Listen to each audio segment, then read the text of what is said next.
Morning everybody, welcome back to Brandon Lester Fishing. I'm out here bright and early this morning. It is definitely a beautiful morning here this morning. You can see the fall colors starting to get on the trees in the background behind me. If you've been following the channel for the last few years, you know I love throwing a jig, and I love throwing that.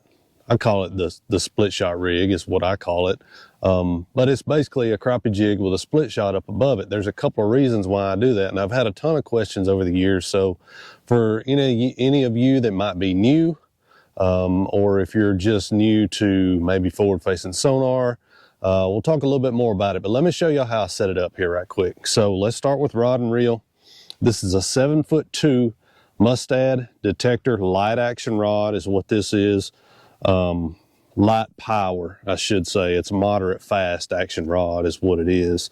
2500 size reel, 7-pound vicious panfish braid. I love that braid. The feel is so much better with braid over mono. That's why I use that. And then I have about a 7-foot leader of 6-pound 100% vicious fluorocarbon. And I've got that tied with a double uni knot. Now the reason why I use that fluorocarbon leader, it gives me a little bit of shock absorption whenever I set the hook. And I'm just not a fan of straight braid. I like having a leader on there. So that's how I do that. Now, the actual rig right here is, here's my jig. I'll tell y'all a little more about this jig here in a minute. Pretty cool little jig I'm working on. That's a 1/32 ounce with a number 4 Mustad sickle hook in it is what that is. And then I've got a size 5 split shot, about a foot to 14 inches up the line. And a lot of people ask me, this is where a lot of people get confused. They're like, why not just use a 1/8 ounce jig head or a 1/16 ounce jig head? Why not just go to a bigger jig head? There's a couple of reasons why. Number one, today I'm going to be using a full-size crappie magnet, so it's not that big of a deal. But a lot of times I use those little 1-inch to 1.5 inch baits. So it's hard to get a 1/16 or especially a 1/8 ounce crappie jig with a little bitty tiny hook in it and it still look natural.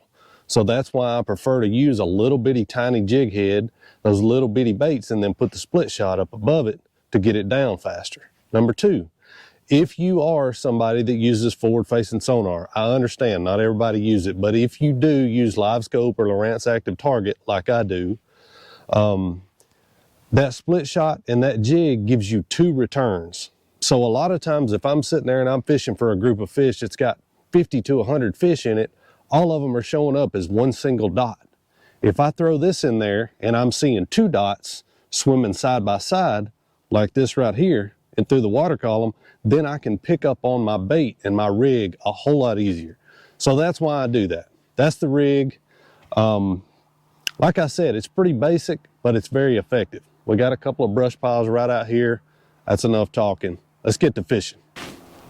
All right, I'm gonna rig this jig up on this jig head right here. If you guys will notice, this is actually a prototype jig head. It won't be out for another 3 or 4 months, and I'll keep you guys up to date on it. There's gonna be a micro series and there's gonna be a standard series. This is gonna be the standard series right here.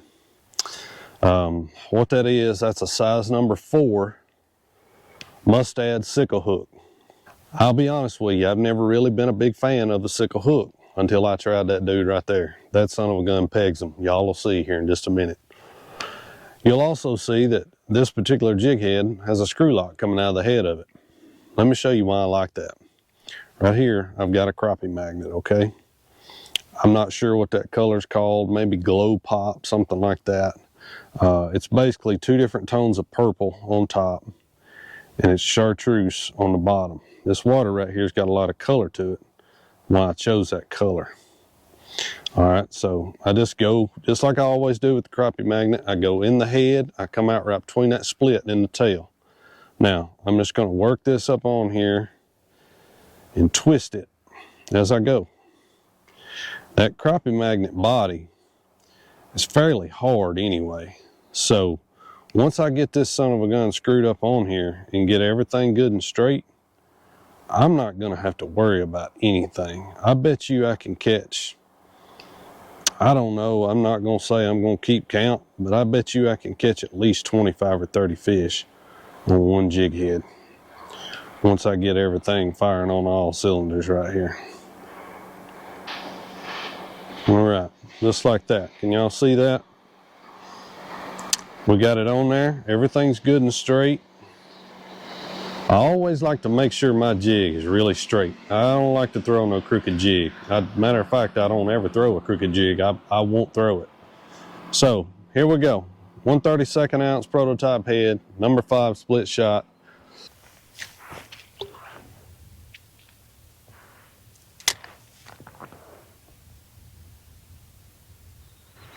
There we go. I thought I saw one sitting in that top. Black crappie. He didn't waste no time about it either. Y'all see how that sickle hook got him right there? That thing pegs him, man, I'm telling you. Good keeper size fish. First fish of the morning. Loosen my drag up here a little bit. In case we get a hold of a great old biggin. That was not a great old biggin by any means, but he was a good fish. There's another one. Oh, they're hitting it as soon as it gets down there. I mean, that color is a bad news color, I'm telling you. I love that color. It's highly visible in dirty water, as you can tell. See, that hook pegged him again. I mean, this thing, it gets him now. That's probably an 11.5-inch fish there. I mean, that's a good black crappie. That color is highly visible with that chartreuse tail. So when I get in a dirty water situation like this, that's what I like about it. That screw lock, see, I don't ever have to worry about that jig falling down or anything like that. I'm just fishing one little bushy spot right there that sticks up higher than everything else. I didn't do my part that time. I missed them. Thing about it, when you're fishing dirty water like this, you got to hit them on the noggin now. I mean, you can't be 6 inches right, 6 inches left. You got to hit them right on the head.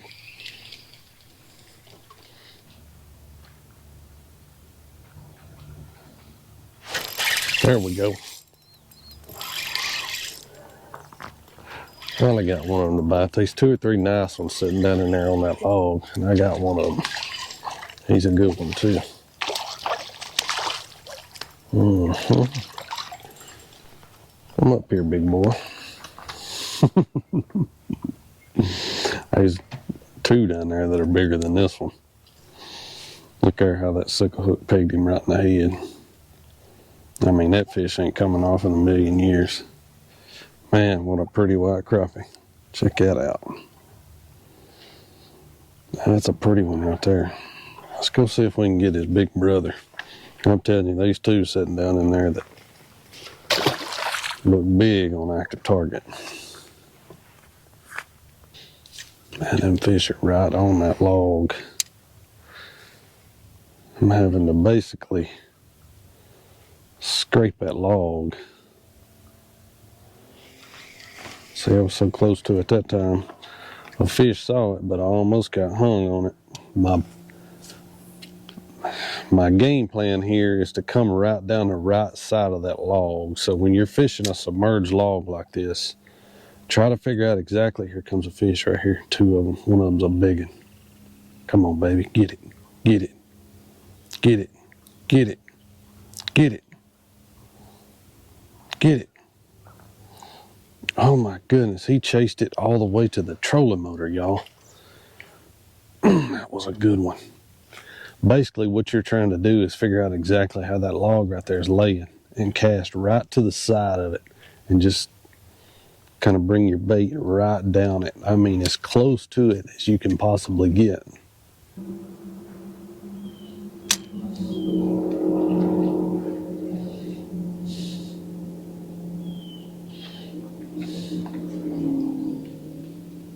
Got him. I got that big son of a gun. He was sitting right there on the side of that log. And I played him just right. Got him to bite it. He looked a lot bigger than that, but there ain't nothing wrong with that one, I can promise you. Nothing in the world wrong with that one. Once again, y'all look how that hook's got him. That fish ain't coming off. I mean, he is not coming off. And there again, that's the same crappie magnet that I started with. I don't ever have to worry about it pulling down. I mean, you can see that thing's chewed up already. But I'll catch 15, 20, 25, maybe even 30 fish on that one jig.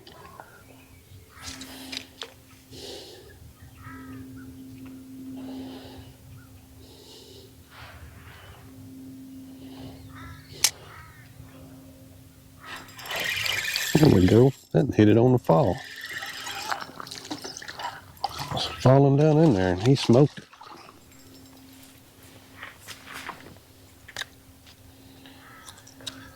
Just goes to show you how aggressive they are. It's just a matter of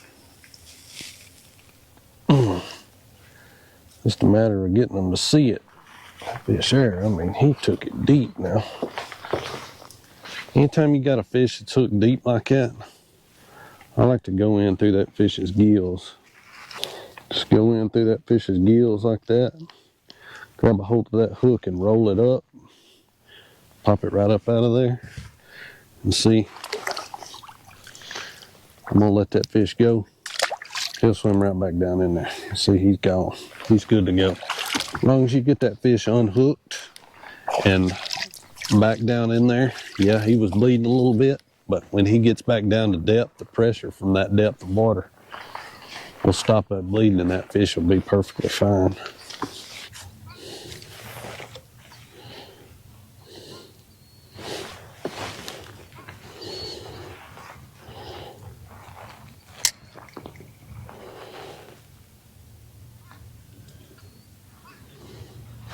There we go.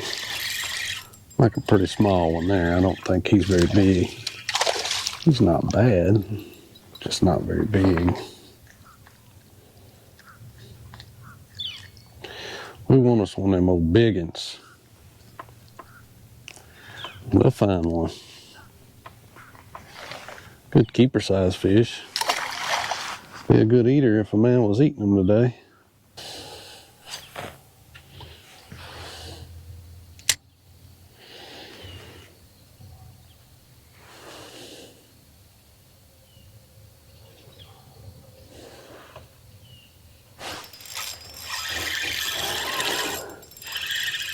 I got something off of that stump. Let's see what we got. Oh yeah, nice crappie.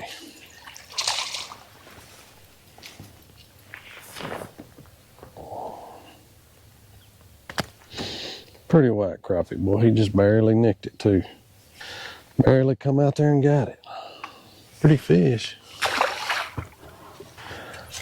In a perfect world, I want to land my jig about 2 to 3 feet past whatever it is I'm fishing, whether it be a stump, brush pile, whatever. I don't want to cast 20 foot past what I'm fishing because I'm going to end up wasting a bunch of time. I'm trying to keep my bait in the strike zone as long as I can in a day's fishing. What that's going to do, that's going to equate to more fish in a fishing day.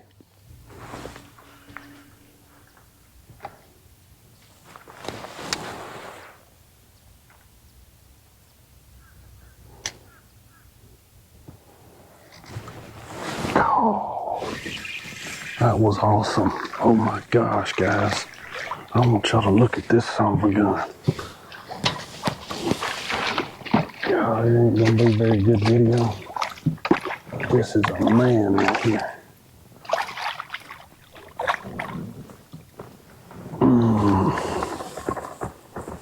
Holy cow. Look down that big old crappie's throat. I got a boat right here beside me, so I'm trying not to make a scene. But that is a big one right there now. Cool. I had come right by that log and I saw a couple of big old marks just laying right up and under that log. And I wish I had my jig pole here today because that's the way these fish are set up. Man, What a fish. I'm gonna get me a thumbnail shot with that fish and then we'll let her go. Man alive, what a beautiful fish. That fish just told me a lot too. Man, that's a pretty one. Let's put that big girl back in there.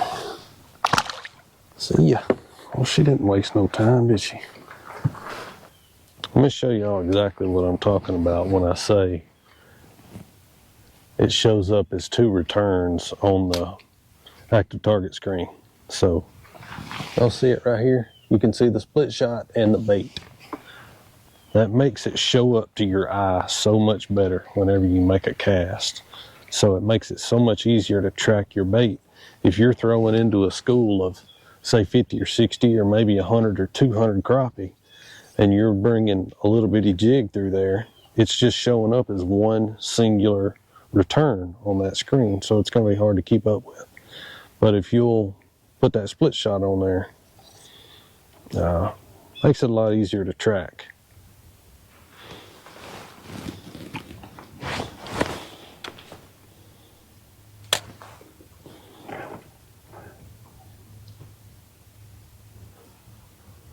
Got him. Oh, that was cool. I saw that fish sitting on that log and I just kept messing with him and messing with him and messing with him. All I had to do is just get him to see it. As soon as he saw it, he came out there and I mean knocked the fire out of it. They're just sitting real tight to the cover. Big old pretty black fish right there. Get that hook out of him. Sickle got him, boy, I'm telling you. Pretty one. All right, guys, hope you enjoyed that one. They definitely made me earn it today. Only been here a couple of hours. This was just a quick trip. Got really busy this week and didn't get to get a video shot. So I wanted to go get a video shot and try to get it up later on tonight. But yeah, it was a good day, you know, ended up doing pretty good. Caught one really big white crappie, a really nice black crappie, and some more nice fish to go along with them. It took me a little time. They've changed a little bit since the last time I was here. But I will be back and we will have that long pole next time because they were definitely tight to the cover today. But like I said, water temperature dropping quick and fall is definitely in the air today. It's pretty cold out here and that front is bearing down on me. So I'm fixing to get out of here, but I appreciate you guys watching. Just remember, they're always biting somewhere. I'll see y'all next time right here, Brandon Lester Fishing.